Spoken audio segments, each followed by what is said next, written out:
नुआपड़ा उपनिर्वाचन पर बीजेडी आज संध्यारे प्रार्थी घोषणा करिछि।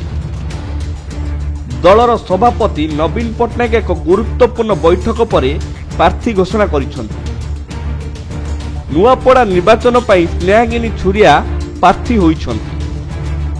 स्नेहागिनी को बीजेडी प्रार्थी कला परे एबे राजनैतिक महल रे बीजेडी आहुरी अधिक समालोचना शिकार होइछि। नुआपड़ावासी कहिछन्ति बीजेडी जिला भितरु प्रार्थी पाइलानी बोली एबे बाहर जिल्लारू प्रार्थी करने बाध्य होइछि। कारण जिला बीजेडी भी ढेर अंतर कंदल रही। तेबे प्रार्थी हेबा परे स्नेहागिनी एक निर्वाचन निश्चय विजय हेबो बोली जोर देई कहिछन्ति। हेले बीजेडी महल रे प्रश्न जे स्नेहागिनी तो रेस रे भी नथिले, आसिले कुआडू, ए निष्पत्ति किए नेला?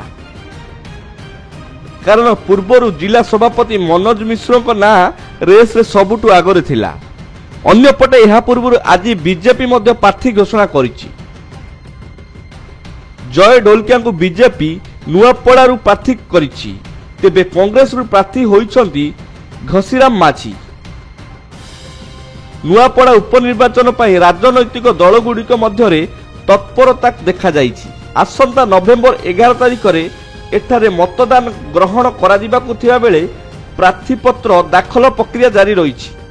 एहारी मध्य बुधवार कांग्रेस प्रार्थी घसीराम माझी प्रार्थीपत्र दाखल करथिबा बेले गुरुवार बीजेपी प्रार्थी जय ढोलकिया प्रार्थीपत्र दाखल करिवे बोली सूचना रही।